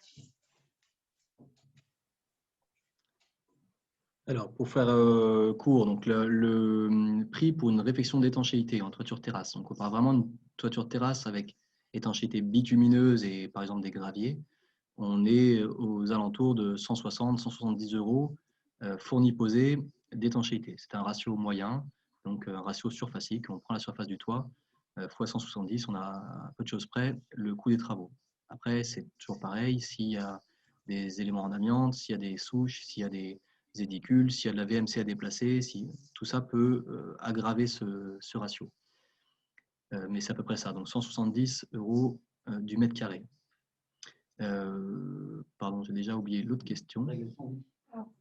Règle incendie, pardon. Alors, je ne suis pas sûr de comprendre la question par rapport à la règle incendie en toiture terrasse. Il y a des cas très spécifiques qui effectivement vont contraindre à avoir un choix s'il y a l'isolation en toiture terrasse. Tous les bâtiments ne sont pas contraints par ces règles. La question doit être assez ciblée. Je ne sais pas qui pose cette question et pour quelle raison. Voilà, tous les bâtiments ne sont pas éligibles à cette problématique. Donc, ça demande d'être... je ne sais pas vraiment comment répondre à cette question. Il faudrait savoir quel est pourquoi elle est posée, quel est le contexte. Ouais. Je propose qu'on y revienne peut-être en dehors de cette animation et qu'on avance sur la présentation et sur les échanges.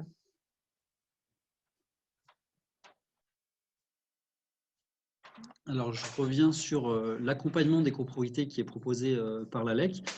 Vous avez ici en photo l'équipe des chargés de mission copropriété. Donc, parmi vous, peut-être vous en connaissez certains. Donc, on est 6 chargés de mission. Et voici donc l'accompagnement qui est prévu dans le cadre de Murmure 2. Donc, c'est le parcours dont a bénéficié cette copropriété avec, au démarrage, ce qu'on appelle une inscription et un état des lieux avec une réunion avec le conseil syndical et syndic, donc une réunion au comité restreint. Puis ensuite, une phase de mobilisation pour aller vers la nomination d'un maître d'œuvre. Cette nomination aura lieu lors d'une assemblée générale, mais en amont de l'assemblée générale, il y a un travail qui est fait pour prendre connaissance de la copropriété. Donc, on la visite, on rédige un document qu'on présente à la métropole. Et cette étude-là, donc cette étude personnalisée, on la présente à l'ensemble des copropriétaires que l'on invite lors d'une réunion collective d'information à laquelle on décrit qu'est-ce que c'est que Murmure 2, quelles sont les opportunités, qu'est-ce qu'on leur propose. On parle bien sûr technique, aide financière, nécessité dans le cadre de Murmure de nommer une maîtrise d'œuvre avec donc, tout ce que cela revêt, de présenter un projet technique, architectural qui corresponde aux problématiques de la copropriété. Une fois que cette assemblée générale a eu lieu, si le vote est positif, si un prestataire est nommé, donc là c'était M. Terrasse de RSO, eh bien, il y a un travail sur quel est le programme de travaux. Donc, le maître d'œuvre, une fois nommé, va rédiger ce qu'on appelle un CCTP, un cahier des clauses techniques particulières, un cahier des charges, qui décrit très précisément comment il va intervenir à la fois pour préparer les surfaces, pour les étancher, pour les isoler. Nous, ce qui nous intéresse, c'est un travail avec, avec la maîtrise d'œuvre pour valider que le programme de travaux, d'un point de vue performance, est bien conforme à l'obtention des aides financières. Nous ne sommes pas maîtres d'œuvre, donc nous ne nous substituons pas au maître d'œuvre, mais on fait vraiment un travail en lien avec lui pour comprendre son projet, pour regarder sur certains points de détail s'il y a impossibilité d'isoler ou si on ne peut isoler, mais que de manière moindre par rapport à ce qui est demandé dans Murmure 2. Pourquoi et auquel cas, eh bien, on acte ça, on le valide de manière à pouvoir obtenir des devis d'entreprise. Donc, le feu vert ayant été donné au maître d'œuvre pour consulter des entreprises, eh bien, Solia va pouvoir, sur la base de ces devis, mener son travail d'ingénierie financière et présenter lors d'une réunion collective les simulations financières dont je parlais tout à l'heure. Et dans un deuxième temps, charge à chaque copropriétaire de prendre contact avec Solia pour avoir sa simulation financière individuelle avant l'Assemblée générale de vote de travaux. Là encore, pour cette copropriété, le vote a été positif et donc Solia continue l'accompagnement sur tous les dossiers de financement, le montage des dossiers d'aide et ce jusqu'au terme des travaux. Et en copropriété qui sont en chauffage collectif, il y a un suivi des consommations et une aide à l'optimisation de la partie chauffage. Voilà pour le parcours de service, le parcours d'accompagnement. Les bouquets de travaux qui sont aidés dans Murmure 2, je l'ai cité tout à l'heure, pour cette copropriété, c'est la rénovation complète. Mais le premier bouquet de travaux qui peut engendrer une aide financière de la métro pour ces travaux, c'est la rénovation progressive. Donc, c'est juste l'isolation des façades et le remplacement des menuiseries des parties communes, avec la possibilité d'être aidé si l'on fait de manière optionnelle la rénovation de la ventilation. Et donc, pour cette copropriété, c'était donc ce bouquet-là progressif, plus l'isolation des toitures, plus des planchers bas. Et M. Terrasse a expliqué tout à l'heure les raisons pour lesquelles cette copropriété n'a pas souhaité retenir l'option ventilation. Et puis, pour des copropriétés en chauffage collectif, il y a aussi la possibilité d'avoir, dans la version historique de Murmure 2, une rénovation exemplaire, sachant que cette année, c'est une année de bouleversement sur les aides financières, et donc vient d'arriver une aide qui s'appelle MaPrimeRénov', qui est éligible aux copropriétés. Et donc, ce bouquet de travaux-là, exemplaire, va pouvoir, à confirmer pour chacune des copropriétés, si elle retient bien un objectif de 35% d'économie d'énergie, va pouvoir être éligible aux aides exemplaires. Donc ça, c'est tout nouveau. La métro est en train d'adapter son dispositif Murmure 2 pour tenir compte de cette nouvelle aide, sachant que cette aide-là va nécessiter un audit ou un calcul thermique par un bureau d'études pour amener la justification de l'obtention de ce gain énergétique de 35%. L'ensemble de ces travaux se font dans le cadre du respect d'un référentiel technique qui est remis à chaque maîtrise d'œuvre et donc qui doit intégrer les demandes de performance pour chaque type de surface isolée, une façade, une toiture, etc., doit intégrer ce minimum de performance à son programme de travaux.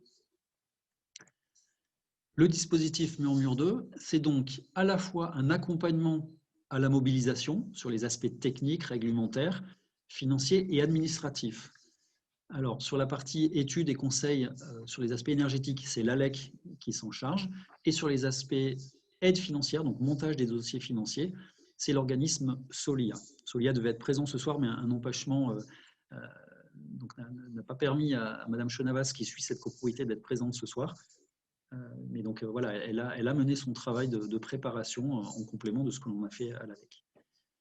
Et donc en plus de cet accompagnement, il y a des subventions aux travaux sous forme d'une aide collective à la copropriété, c'est-à-dire qui est versée pour tous, à tous. C'est une enveloppe que l'on répartit par le jeu des tantièmes.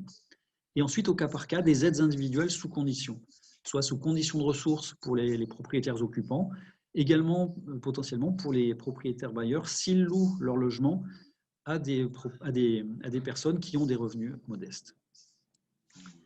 Alors tout à l'heure, il y a eu la question de quels sont les quotes-parts estimés pour ce travaux-là. On a l'enveloppe globale 3,8 millions. Voici comment ça se présente. Alors, le tableau du haut, c'est une moyenne pour les 4 bâtiments. Donc, on n'a pas l'information bâtiment par bâtiment, mais ça donne un ordre de grandeur de la quote-part moyenne, donc en gros 14 500 €. Oui, le détail est inscrit en dessous, mais pour la moyenne, c'est de l'ordre de 14 000.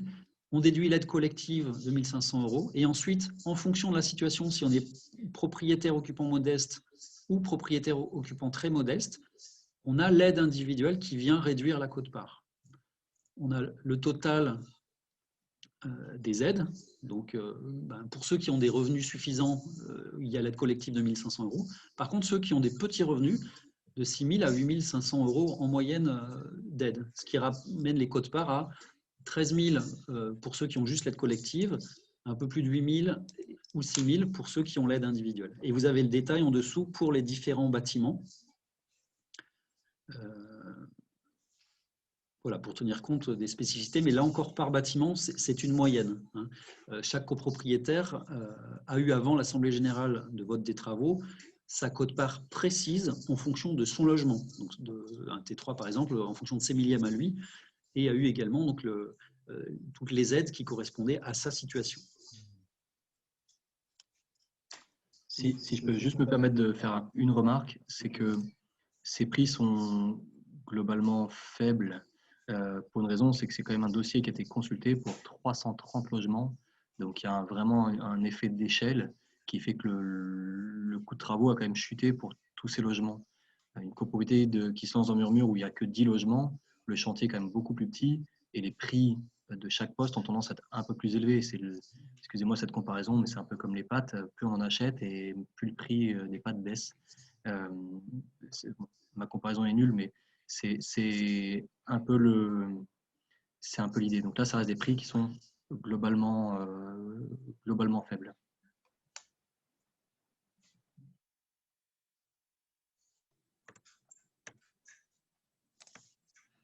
Est-ce qu'il vous reste des questions que vous souhaiteriez aborder ?